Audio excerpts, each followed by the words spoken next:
Good morning, everybody. Welcome back. Thank you for tuning in. Those of you who've tuned in through these episodes, I really appreciate it. Now we're getting into the back half of September. As you may or may not know, September is Realtor Safety Month, as sponsored by the National Association of Realtors. Now, the content here and everything that I'm doing here has absolutely nothing to do with the National Association of Realtors.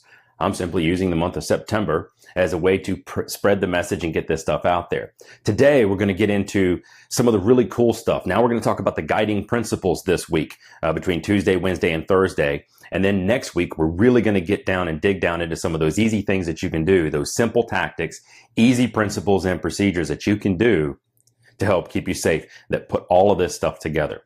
So today, we're going to talk about a big mindset shift. And that mindset shift is left of boom.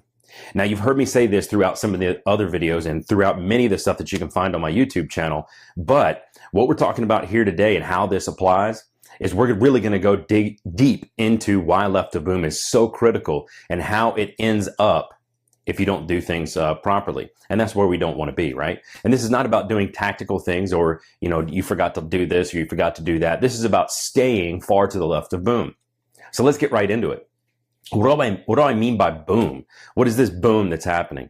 The boom is something that we have talked about in my other career of basically being a nuclear guy. So I'm trying to work about preventing nuclear attacks and nuclear incidents and things of that nature. That's been one of my big focuses. And one of the things that you always try and focus in on is staying left of boom. Obviously, the boom would be a very bad situation, a life-changing event for anybody that would be anywhere near the area.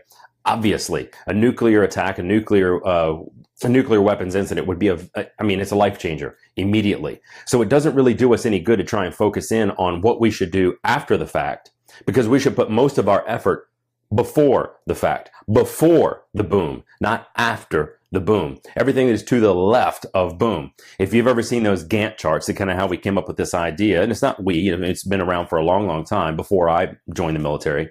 But have you ever seen those Gantt charts? Those are those basic timelines that start on the left. And I'm realizing this is going to be reversed for you guys watching on Facebook, but not on YouTube. But to the left is usually the earliest point in time. And then as you move across the timeline, it goes from left to right toward the end result or the end of the tracking time that you're looking at. Now, where we try to focus in on is everything that happens to the left of the boom. So we're going to talk about that boom, and we're going to leave that boom as the incident, as the attack, as the assault, as the robbery, as whatever the bad guy has in mind to do to you, with you, in your area, because you can be impacted by crimes that aren't necessarily directly associated with you and other events and incidents. So we're just going to talk about that boom, and we're going to keep that boom kind of in the center. I need to move over a little bit, I think, but we're going to keep that boom right in the center. And we want to focus everything that we do on the left of that boom. Here's what happens left of boom. Left of boom, the key word here is prevent.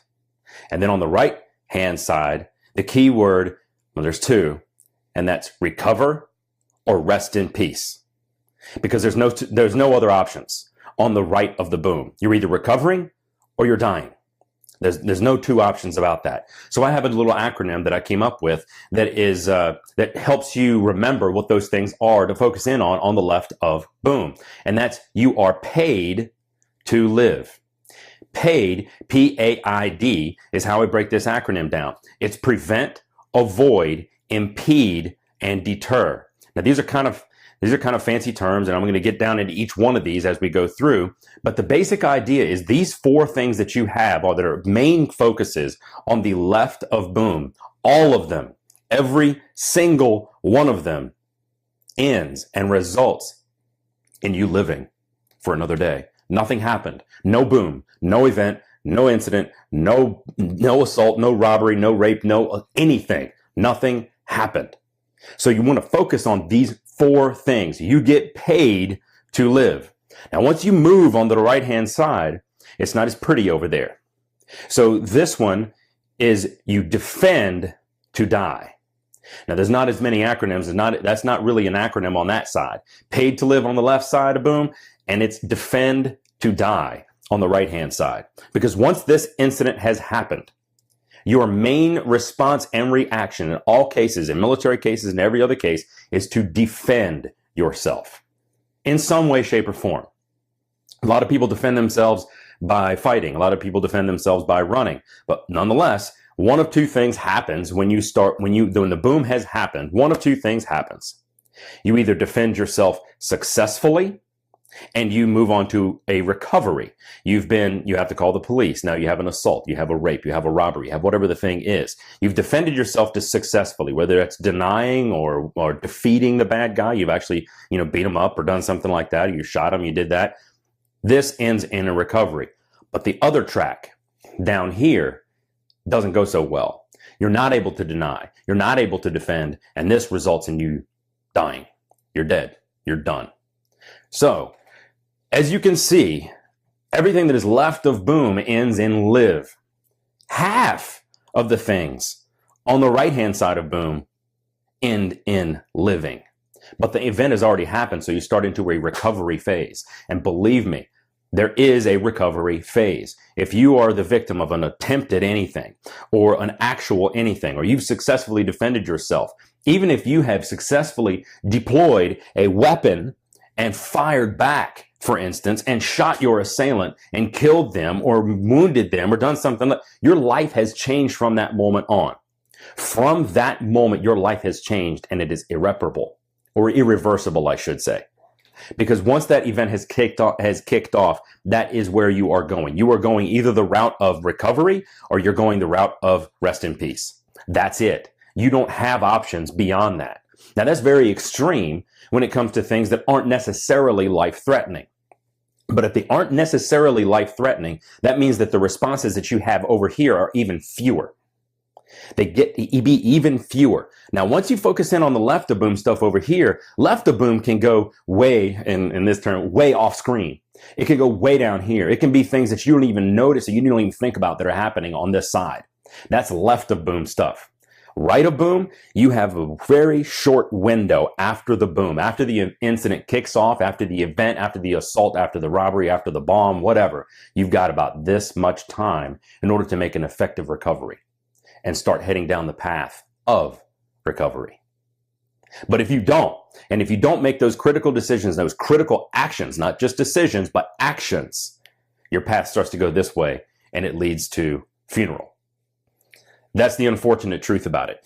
A lot of folks in this industry will not want to talk about that. They want to focus in on this very small sliver of defense. They want to focus in on an app. You want to focus in on a firearm or pepper spray or self-defense techniques or karate chops or kicks to the crotch. Whatever your thing is that you've learned when it talks about self-defense, I'm sorry to say, folks, but the boom has already happened.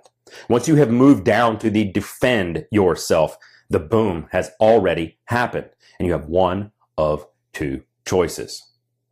So I think that's enough death, doom, and destruction for right now. We're going to focus in, and I'm going to move down this way a little bit so I can get onto that left of boom. We want to focus in on that because that first one is prevent. Prevent, prevent, prevent. Anything that you can do to prevent an incident from happening, to prevent the bad thing from happening, obviously that's good because it ends in life as normal. Nothing happened. You moved on. Nothing happened whatsoever. Prevent is the absolute best place to be. Now, it is farthest away from the boom, rightfully so, because there are a lot of things that you can prevent simply by not being around or not being in the area. Sometimes it's accidental. Sometimes it's luck. But as they say, and as I had the great fortune of hearing Admiral Eric Olson, who's a former SEAL commander, very prominent guy in the military, I had the fortune of sitting and listening to him speak once, and he talked very much about luck favoring those who are prepared. I'm paraphrasing that a little bit, but his basic premise was the more you prepare, the luckier you get. Now, that doesn't mean that you have to go out and you have to do a great deal of things and constantly prepare like you would have to if you were a SEAL team member, for instance. That's a very different level of preparation. But there are a lot of things that you can do to make sure that anything that you do when it comes to your life safety and your average practice or your daily practices as a real estate agent, to make sure that everything stays on this side of the boom. Those are the things that we need to focus in on. So prevent is obvious. I mean, prevent, that's where we all want to be. You can prevent things by just not meeting that client. You can prevent things by not going inside with them. You can prevent that by not even putting yourself in a situation where you would be selected. I'm using nice words here, where you would be selected by a bad guy because you don't want to be targeted. We'll get into some of those things later on this week, because those are some of the core guiding principles of identifying who you are and what makes you a target and what makes the bad guy think you're a target and what makes the bad guy a bad guy. We're going to get into some of that later this week. But right now, just remember that you want to do everything that you can way down here in the prevent stage, way down there. And anything that you can do that keeps it in the prevent is obviously the best situation that you can possibly have. And you won't even know whether or not you prevented anything, most likely. If you weren't there when that rock fell off the cliff, you won't even notice. So this makes prevention very hard to track. It's almost impossible. I love to see all these traffic safety statistics and all of these things talk about how seatbelts have prevented this many things. I don't know. Maybe they have. Maybe they prevented a lot of loss of death or a lot of loss of life. I think there's no question about that. But it's also very, very hard to nail down exactly who would have died and when. And that's very, very difficult to do. So prevention is not very sexy. It doesn't come with statistics. It doesn't come with a lot of really fancy stuff. It doesn't come with accolades. You don't get, you don't get stuff for preventing things, really. But the further you move down toward the boom, then you do start getting awards and recognition. But again, if you're truly focused on the right outcome, and the outcome being live, all of those accolades, you don't really want them. I mean, you don't want them. There's no question about that.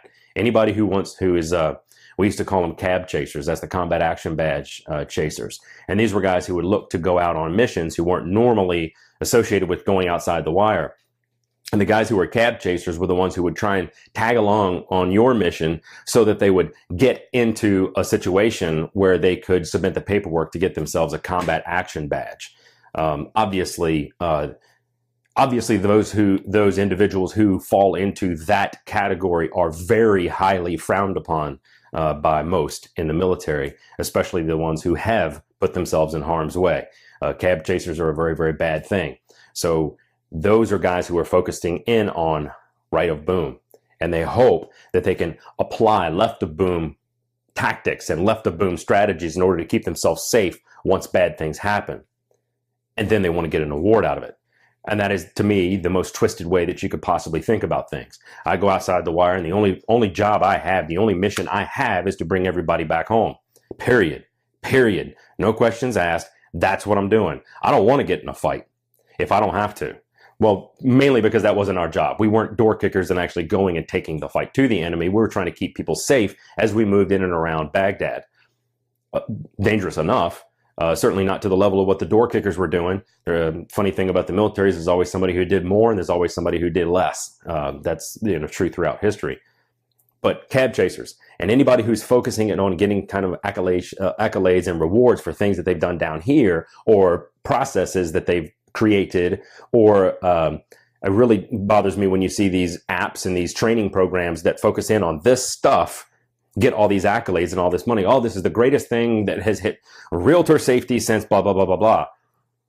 But the bad thing's already happened.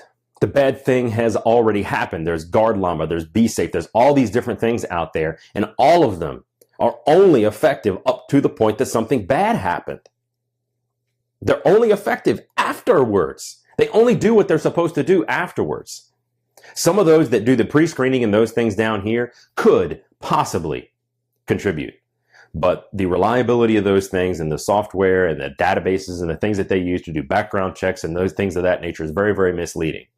In our particular area right here in Northern Virginia, we have a lot of people who have secret and above security clearances. A lot of security clearance folks out there, a lot of military members, a lot of law enforcement, a lot of federal agents.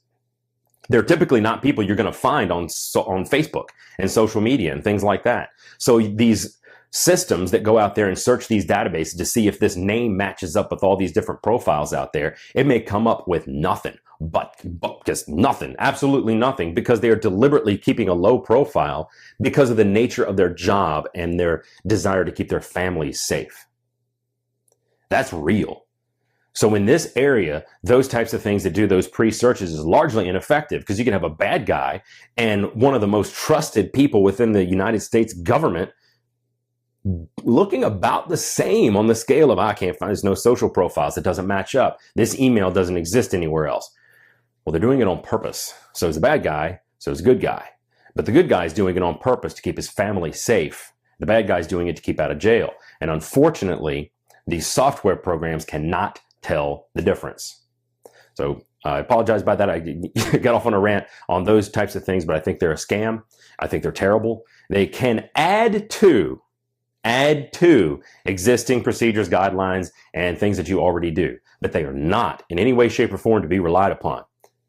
And, you know, I say a lot of these definitives like this because this is the type of thing that I would tell my 3 daughters, my 2 sisters, my wife, my mother-in-law, anybody who would be putting themselves potentially in harm's way or putting themselves in a high-risk situation. These are the things that I will tell them, that I will share with them, because it is not acceptable for my kids, my daughters, to say, you know what, carry a gun, carry pepper spray, and put an app on your phone. No, absolutely not, because all of that stuff deals with down here.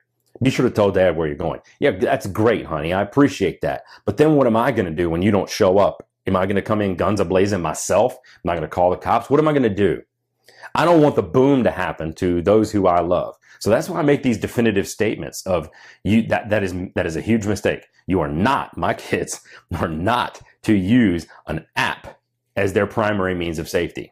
And they are not to rely upon a firearm for their primary means of safety. They're not to rely on self-defense skills as their primary means of safety. Because boom's already happened and your choices are pretty thin. Recover, rest in peace. I'm not a big fan. So prevent. Talked about that one all the way down here. Then the next one up in that paid to live acronym is avoid. Now you can avoid things, but the problem with that avoiding things is you have to at first recognize something. Prevention you can do, it just happens. By not being in a certain town or a certain city when a certain event happens, that's prevention. By not being in your car when that hurricane came through and flooded the roads, that's prevention. But avoidance is something entirely different.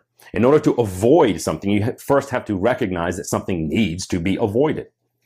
Now, it doesn't have to be a huge thing. It doesn't have to be this big, huge smoking gun or the big mushroom cloud in the sky in order for you to determine that now's a good time to take shelter. That's not what avoid is. There are other things that move down the line as we get closer to boom. Avoid is that first instinct. Now, in our vehicles, again, I love to use the analogy of driving in our cars. Prevention is to not drive in the snow and the bad weather and those types of things. That's a preventive measure. When it comes to avoiding problems out on the road, you can avoid that big snowplow. Stop, slow down, move over. That's a way to avoid. You can avoid going through that deep snow. You can avoid going down roads that you know are hilly or curvy. You can avoid the potential for bad things happening. And that's where avoid comes into that whole thing. But there's things that you can do on that small level, all the way down to more significant things. Just to say, look, I'm not going to meet this guy I don't know who found me on the internet at Starbucks and then take him to a place I've never been. I'm not going to do that. I'm going to avoid that situation altogether. Guess what? You live, because this whole side is live. This whole side, live happily ever after, as the fairy tales say. So the next one in the order is impede. You've got paid to live, prevent, avoid, impede. Now, what does impede mean? This starts to get into the idea that you now become a harder target. You couldn't prevent it, you couldn't avoid it, but you can impede its process or the bad guy's process. You can impede them. So what does that mean? So that means if you're driving down in your vehicle and you're going through a crowded city and people start coming off of the sidewalk and start cornering in traffic. Well, one of the ways that you can impede the bad guy by not stopping. There are certain areas that I've been through in Philadelphia, for instance, where stopping at stop signs, better not. Just don't. I don't fit the demographic. That's not a good place for me to be for long term. Let's just go. Let's get out and deal with any consequences. If we see a cop and they pull us over for rolling through a stop sign, I'm okay with that. I'm much better with that than I am any of the alternate scenarios. So that makes an impedance, that puts an impedance in place that prevents the bad guys from doing something. Now, in that particular case, I got to break some laws. bend some laws. I got to do something a little bit different. But what are you willing to do to stay down in the live half of the world? The live half, paid to live. Impede can also mean you do things that make getting to the thing that the bad guys want difficult. Make it difficult. This is what buildings and things do. They put fences around their buildings. They put barbed wire around their buildings. They put things that physically impede the bad guys or things from getting in. When you do any number of things in your own home, you impede people, things, water, snow, ice. You impede these things from getting in. And anytime you do that, you keep them from getting in. You keep the bad thing from happening. That's obviously where you want to be. So paid to live. Last one up is deter. Now, you weren't able to prevent it. You weren't able to avoid it. You weren't able to successfully impede it and deter it. So let's go back to that example. You're driving through a rough neighborhood and you're deciding to move through some stop signs. But you get to this one port and a vehicle pulls out in front of you and blocks the highway, at which point people empty the streets and now you are completely surrounded. Kind of dramatic, right? But then on your seat, on your person, on something, maybe it's a firearm. Maybe at this point a firearm comes in and it plays a role in deterrence. But maybe it doesn't. Because in that situation, one gun, bunch of guys, I don't know, didn't do you a whole lot of good, did it? If it's a one-on-one situation, a gun can be a little bit more effective. If it's not, then it isn't. And if you're only focusing in on that one thing, that one aspect of your life where, okay, meeting strangers in vacant houses or open houses or whatever that case might be, then, well, you're kind of missing the picture and you're singularly focused on that one thing. And then it's typically those other things that happen to you. I'm not trying to, say that it will or that it won't, but I'm trying to get you to be more broad-minded in your approach to prevent, avoid, impede, and deter anything and everything. Now, some of these things are going to have similarities. Some of those things that you can do to deter bad guys have similarities. You can lock a door. If you're showing an apartment building with a whole bunch of doors down one single corridor, I'm definitely going to lock the door behind me. Once I get inside with a client, I'm definitely going to do that. Why? Because I don't know any of the neighbors. At least, even if I just met that person that I went into the apartment with, I know them a little. And I've been able to spend a little bit of time with them to be able to judge themselves. And I can handle one, maybe two people by keeping time, distance, and shielding. We talked about that in some of the other videos. I can handle this. I have no idea what I'm dealing with out here. It could be 2 or 3 guys that live across the hall that have just been waiting for the right person to come in across the hall and do bad things. I'm not playing in that game. So I'm locking that door.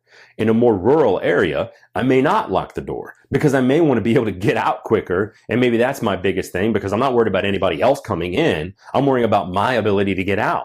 So in that situation, I'm going to weigh the different options of how I can best deter bad things from happening. And I don't want a locked up door to deter me from getting outside, but I also don't want, in the other situation of the apartments, I don't want an unlocked door to allow bad guys in. But a locked door is a key way. That's whether it's in your car, you lock your car at night, you deter them. Because maybe the bad guy gives it a shot. Or maybe they test a little bit. Maybe they push it a little bit. And then it doesn't work. Then they go about their business. They pick another target. They go with somebody else. So how can you deter somebody when it comes to real estate specifically? Well, you can deter them by saying, I do not meet people I don't know at vacant houses. I know that's a very specific rule, but it's very specific for a purpose. Because what we tend to do as real estate agents is try and do this broad brushed approach to, should I meet with these types of people in these types of scenarios at this type of location? And what I'm here to tell you is that you need to keep it very simple, very focused, and have these very established and strict guidelines for what it is that you will do and won't do. I'm going to wrap all this up at the end and talk about those exact things that you can do, but keep in mind one thing that you should do. In this example, is do not meet with strangers in a vacant property, period. There are no exceptions to that. So if someone calls up that you don't know and they want to meet at a property that you know to be vacant or that you are unfamiliar with, done. Sorry, I don't do that. I don't meet people that I don't know at a house that I've never been to. And you don't have to say they've never been to because you're going to be worried about not appearing professional, knowing the area or something of that nature. But say, I'm sorry, but I don't meet people I don't know at houses period.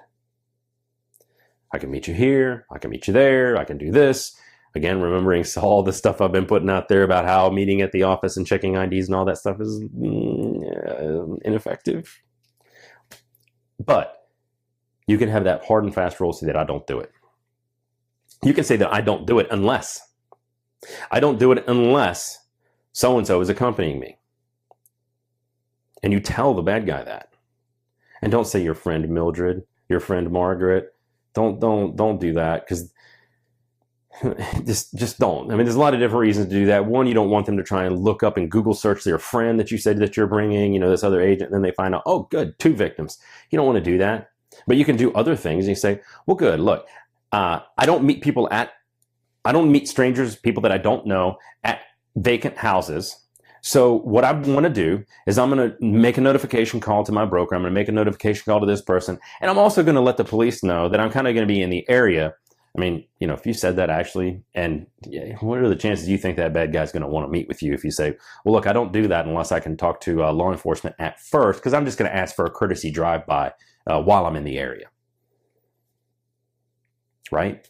So there are a lot of different things that you can do on the deter. We'll cover into some of those individual things later on about how to establish baselines and what actions to take. But we've gotten to the boom. Paid to live. Prevent, avoid, impede, deter, to live. All of those options, nothing bad happened. And that's where we want to be. But now, where we're here, we're at the boom. And the boom has happened. And now you are faced with the option of fight or flight. This is where you hear that start to come in. It's not down here. This is not where fight or flight takes place. Fight or flight happens after something has been identified. Because the flight portion of that is triggered down here in most folks. If you've gotten all the way down where it's an either or, it's flight or fight. This is so key that you get into this. It's not flight, hopefully, and then if I can't, fight.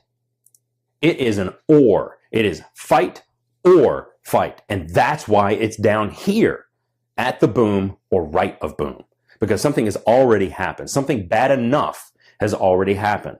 Can it turn into nothing? Yes. It can turn into nothing. But it's already happened. Something bad's already happened. And I want you to focus in on that stuff down here and avoid it. Impede it, deter it, that type of thing. So once you get into the position where it is a 50-50 shot, whether you run or whether you fight. You run, maybe that works out, maybe it doesn't. Maybe you try and leave the building, but you lock the door behind you and you can't figure out how to get there. Maybe you went out the back door and didn't realize it was a fenced-in backyard, and that didn't help you. Maybe you went out the back door and then jumped the fence and then got into the neighbor's yard and realized that they have a dog that wasn't exactly friendly. Maybe you came out the backyard and realized that, oh, it's just a deck and it's 2 stories up and this is the only way I can have to get out because it's a walkout basement. So you can see where flight you've limited your options already. By preventing, avoiding, impeding, and deterring, you've created a series of options, and the farther down the line that they are, the more options you have. Once you get to the boom, your options get fewer, and the time that you have to make a decision about which option to take gets shorter. So over here, you have an eternity. You can do things today that prevent a bad thing from happening to you years from now. Think about your health. You can exercise today to prevent a heart attack 20 years from now. But once you're down here in fight or flight, defend yourself mode in some way, because that's what it is, right? Fight or flight, those are defense mechanisms, right?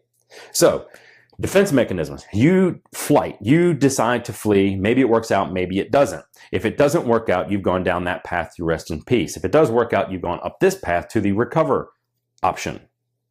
But you have to remember that anytime you enter into the recovery phase or the death phase, there's going to be a law enforcement entity in there somewhere. There's going to be an investigation. There's going to be an arrest. There's going to be something along those lines. And you have to make sure that what decision you have made is a legal one, because self-defense is more of a legal issue than it is a physical or tactical issue. Do you have the right to defend yourself and your life against harm?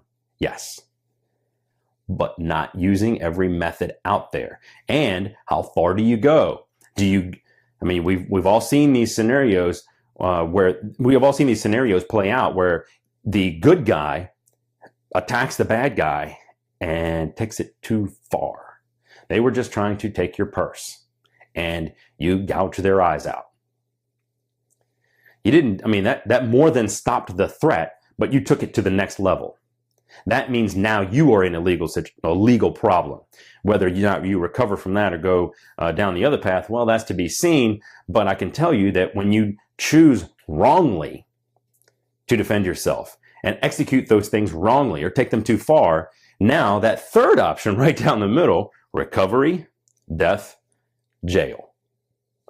I don't know about you, I'm not fond of those two. So now instead of a 50-50 shot, you've got a 30, I'm not trying to do this in a statistical manner to try and scare you into think you have a 1/3 chance of doing it. That's not what I'm trying to say. I'm trying to get at the point that you have options and not all of them are good. Down here, left of boom, all your options are good. Anything that prevents, avoids, impedes, deters the bad thing from happening is good. And only a fraction of the things that you do on the right-hand side of boom end up good. Only a fraction. And can you recover completely? It's just because you survive and you don't end up as a fatality, as a statistics, if you don't end up dead, just because you don't end up dead, that doesn't mean that what happened up here is a good thing. It may take a lifetime, and you may not recover psychologically, emotionally, physically. You can be physically assaulted in such a way that it alters your appearance. Hours of surgery, psychological damage, sexual assault, all of these things, everything that happens on the right of the boom is bad. And it starts to go from, okay, guy was trying to take my purse, I fought him off, he ran away. Goes from that type of scenario that is not exactly the most fun way to spend an evening, all the way down to the worst thing that you can imagine. I don't like right of boom stuff. I like to think about it. I like to train about it, but a fraction of the time, and I am going to throw some numbers at you and some statistics for thinking about things. Because most of life is spent to the left of boom. I want you to spend 80% of your time, 80% of your efforts focusing on those things that are left of boom, and only 20% of the time on the things that are right of boom. That means that if you were spending 3 hours at a self-defense class one time in your life, then you should spend 9 hours on the left-hand side of boom, focusing on those things that can prevent, avoid, impede, and deter. You should spend 4 times as much time on that stuff as you do on this stuff. If you go to the range and you get proficient with your weapons, that's wonderful. But I want you to spend an equal amount of time spending on planning and thinking about scenarios that can prevent you from ever having to get to that point over here. One of the great ways to do this, by the way, is to do it while you are cleaning your gun. If you're going to the range and you're doing those types of things, I like to kind of just get into a little mode and sit there and go, okay, I'm cleaning my gun. I'm going through all this. If I ever have to use this firearm, if I ever have to use my firearm in defense of my life, I'm no longer going to have this firearm, most likely. It's going to be in the hands of law enforcement, at least as they do an investigation. Most likely, maybe not. But nonetheless, someone else is going to be looking at this gun. Someone else is going to be holding it. Someone else is going to be testing it. Someone else is going to be checking it. Maybe it's part of an evidence piece. I don't know. That helps me refocus my energy on, I've just used this weapon in the defense of my life, probably to take another life. And I don't want to be sitting here cleaning this gun thinking about that. And I don't want to just use this firearm in that scenario and then just bring it back into the house, because it's just, don't need it. Don't want it. I don't want that situation to happen. I don't like going down that path. So I like to spend my time while I'm cleaning my gun and while I'm doing some of those other rudimentary tasks in thinking about what it is that I can do to keep these bad things from happening. Yes, remain tactically proficient on some of these things, but you spend an hour at the range and you spend 3 hours getting ready for it. I mean, that's kind of the normal, right? But when you're going through some of those things of getting ready for and cleaning up after the range and traveling to and from and those types of things, I'm not thinking about putting things in the 10 ring. I'm thinking about the scenarios that I could potentially find myself in and then staying out of them so I don't ever have to use those weapons for that. So what does this all mean? This means that I want you to focus in on outcomes. Outcomes. On the left of boom, we talked about everything being prevent to live or defend to die. That's the separation between the left of boom and the right of boom. Prevent to live, defend to die. Because you want to focus in on the outcomes. The outcome on this side, die is an option. Wounded is an option. Mentally, physically, emotionally scarred is an option. But they're all not so good. Every single one of them. All those outcomes are not good. Left of boom, live. Nothing happened. That's a great outcome, right? So I want you to focus in on that outcome. Because if you're not influencing your outcomes and you're just tracking them, then again, I'm trying not to be condescending on this idea, but you're an amateur. And if you're an amateur, you should study professionals, not other amateurs. Michael Phelps didn't get his swimming lessons from the guy down at YMCA. He didn't get them from the local swimming pool. His coaches were also professionals. That's what happens when you talk about professionals. And it's okay to still be an amateur. But you can still, with the ease of the internet and ease of all these other things out there and these training classes and all the stuff that we're doing out there, it's easy to maintain a very high level of proficiency. And all you want to do is not be a victim. That's the whole point, right? Your outcome is not be a victim, because that's what it means to be right a boom anywhere in here. So focus on the outcome and influence the outcome. Do things to influence whether or not you can prevent, avoid, impede, or deter bad things from happening. Don't try and influence the outcome. I mean, you have to once the bad thing happens, but don't focus in on influencing outcomes that are after the bad thing has happened. That's a bad place to be. That is a very, very bad place to be. Trying to lose weight because you're already over 1,000 pounds is kind of late. It still happen, but it's late. Diet and exercise implemented earlier on has a better result in getting the outcome that you want. It's all about prevention or response. A lot of people talk about response. What I'm going to do to respond when a bad guy does this, when they do that, I'm going to do this. I'm going to get my pepper spray. That's very difficult to do. All of those tactical measures are very, very difficult to do. But prevention's not. Prevention's easy. It's a lot easier to prevent. Then avoid, impede, and deter. And you still have a gap between deter and the bad thing happening. Once you get down here and to defend yourself, defend to die. There are other options, but your ability to successfully execute your actions, your planned response, according to the tools that you may or may not have in your pocket, and your ability to use them and your understanding of how they work, bad things happen. Victim anyway. All of this is victim. Recover, jail, death. I don't know. Might be a little bit too intense for most real estate agents out there, but I am here bringing the truth. And I mean this so incredibly passionately, because it's not about it's not about me trying to talk to you, trying to preach to you.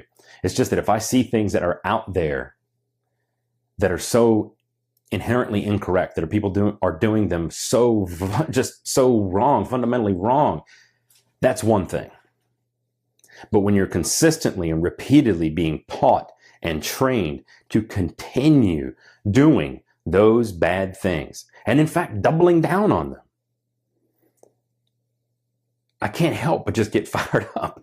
I can't help but want to get in there. And my form, my way of doing things is just not always that kind and lovey, fluffy thing. That's just not the way I deal with life and death situations. Because you're not going to be able to sugar plum your way out of a bad guy's intent. That kind of stuff happens in the movies and extremely rarely in real life. But what works is prevention. Focusing on prevention so that you live. Focusing on that outcome and that outcome alone. Not, what do I do after I've already become a victim? Focus on prevent to live. So let's talk about some of those basic baselines that you can use as your own guidelines for down here for stuff that's left to boom. We talked about one of them, and that is a rule that says, I do not meet with strangers in vacant houses. That could be a good one. I do not meet clients after dark. Again, great one.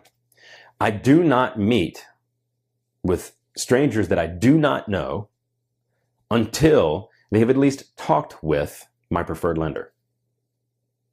Or, whatever. Because I want you to get, the reason I mentioned that specific point is because you can fill out a form. The bad guy can fill out a form in your office. You can take a copy of their fake ID. That's right, I said that. You can make a copy of their fake ID, and they can lie to you on that form, and then bad things can happen. But what's a lot more difficult is to have someone hand over their financial information so that your lender can go back and actually research, because they're going to be looking them up, and they're going to have access to information that you don't have. If they try and pull a credit check on somebody and that person is fictional, or it's a 45-year-old man and they have a 2-year-old financial history, red flag, huge red flag. So those are some simple guidelines when you go to take a listing appointment, because these are not exclusive to buyers, to working with buyers. If you go on a listing appointment, perhaps it's a good idea to bring someone else along to join with you. Maybe a newer agent in the office who's learning the ropes a little bit, or maybe bring a seasoned agent along if you're not the newest agent. Sorry about the phone in the background. But, okay, I'm going to shut that phone off. Hush. It is a season for elections, and a lot of people keep calling here asking for money, and I'm pretty sure that's probably what that was, just because it was in an opportune time and it didn't work out for me. But the idea that the listing appointment is something that is completely safe and doesn't involve the same risk is not true, because now, unlike the situation where you're going into a house that you may or may not know, or the bad guy may or may not know, if you're being invited into someone's home for a listing presentation, they're familiar with the location. I mean, they'll be there waiting on you. And I don't want to go down that rabbit hole right now, but the idea that a listing appointment is also safe is really not necessarily the best thing. But again, there are things you can focus in on this side. And one of the best things that you can do is establish certain questions. Ask questions. Not questions, how many bedrooms do you want? How many square footage do you want for buyers? Don't ask questions like, when do you want to sell? Where are you moving? You need to ask these types of questions. But you want to ask really good, open-ended questions that get the other side talking. Preferably get them thinking and then talking. Because this is good for business. When you ask someone you say, look, you're thinking about selling your house. That's awesome. What do you love about living here? And you wait for the answer. What do you hate about living here? If there was one thing that you could change about this house, and please don't double these questions up one after the other and just ask a whole bunch of questions. Ask the question, pause, wait for an answer. If they don't give you one, repeat the question. But the idea is, what do you not like about living here? If there was one thing about this house you could change, what would it be? If there was one thing that you wish you could take with you about this home, what would that be? Because see, what you're getting into and what you're doing right here is you're getting them to think in terms that aren't that so easy to figure out mantra that real estate agents say, whether it's buying or selling, and you're so incredibly predictable. You ask the same questions, and then when the consumer goes out and researches online about what questions to ask a real estate agent, you're both looking at the same, I almost said a bad word again. You're both looking at the same list.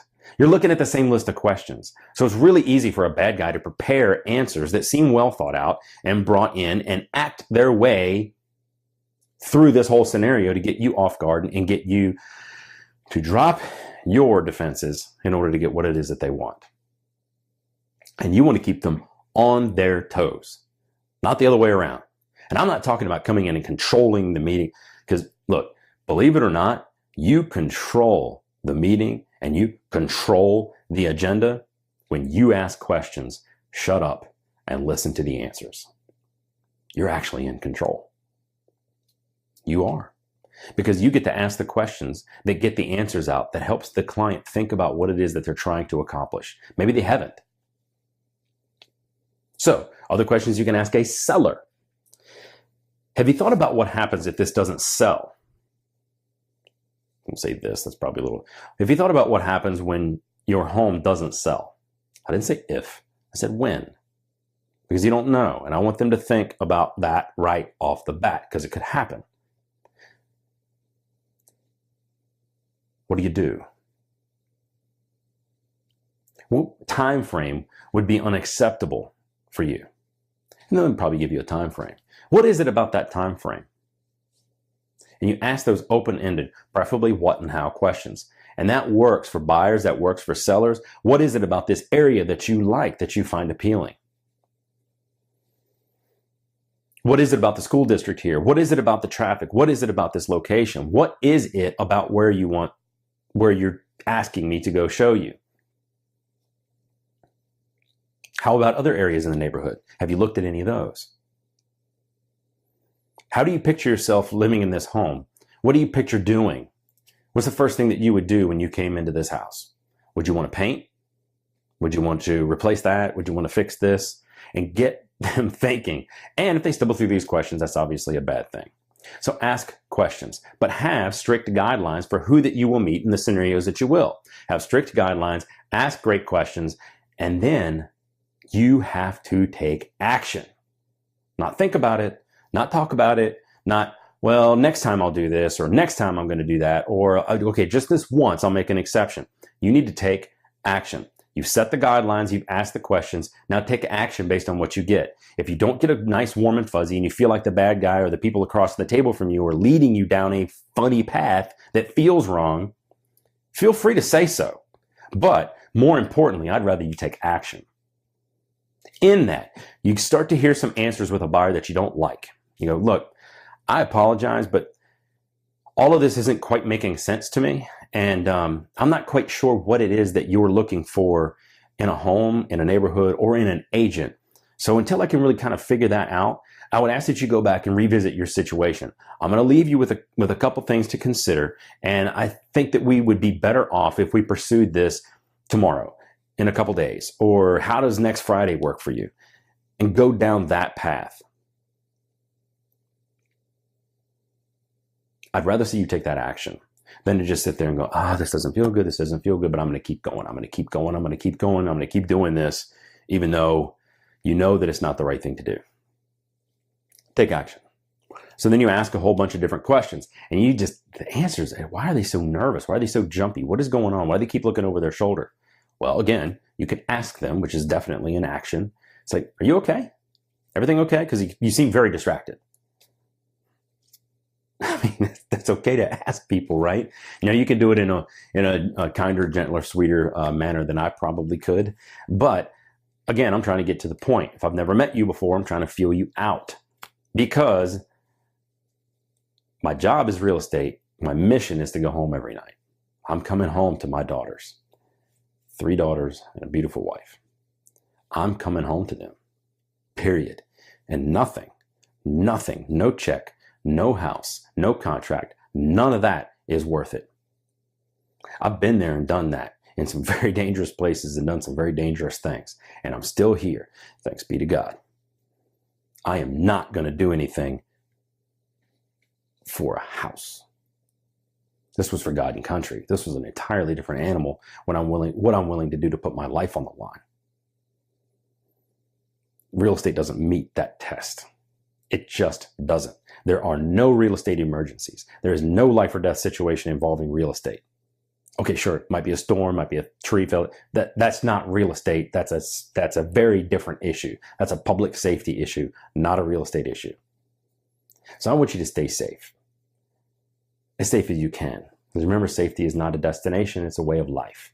You think about safety from the standpoint of preventing everything, and you're on the right track. If you think about things like personal security instead of safety. I don't even like the word safety because it connotates that it's this magical fairy tale land that you can live in.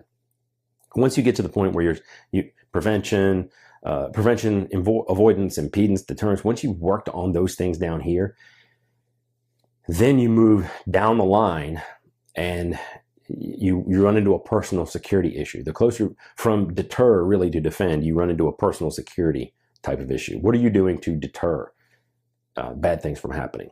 So really like your shift or the focus to shift to left of boom. And I'm not saying this because I'm trying to say that you need to do things like I do. You're going to have your own way of doing it. And we're going to talk a lot about that this week coming up. So tomorrow we're going to be on YouTube, on my YouTube channel. Links below. I have all that information. If you're watching on YouTube already, thank you. And we're going to be there live tomorrow at noon. That's Wednesday at noon. And we're going to be talking about the 3 elements of survival. This is key, folks. You don't want to miss this one. This is simple stuff. This is easy stuff. This is stuff that you can use to identify who you are and how you can best be able to defend yourself and prevent bad things from happening. This is simple. It's not complex. It's not difficult. This is not something that you're going to have to go home and study for hours and hours and hours. You're going to be able to determine some of those things right off the bat, right as we go through them tomorrow. You're also going to be able to identify some of those things in bad guys and be able to identify what those are. I'm not talking about turning you into Jason Bourne. I'm just talking about having you develop an understanding of how human nature works. And guess what? You already do. You already have those instincts, but you just don't know what to do with them. So tomorrow I'm going to help clear all that stuff up. And then lastly, the last of those elements is understanding your environment and understanding how that can lead to huge benefits on this side in preventing, avoiding, impeding, and deterring bad things from happening simply by choosing, selecting, and controlling your environment. So again, thank you so much for watching today and all of this month as we talk about realtor safety. A lot of exciting things coming up. We're working on a couple of different things out there with some other folks. So I hope there's going to be a lot more to come in later episodes and months. A lot of this stuff is going to be condensed down. If you would like versions of that, I've got a link down below to take you to a page. Sign up. We'll get you some more information as it comes out. Once you get on that list, as new things come out, condensed versions, ebooks, and all that kind of stuff is coming, go down there and sign up for that, and we'll be sure to get you on those lists. But thank you, as always, for watching, and we will see you next time.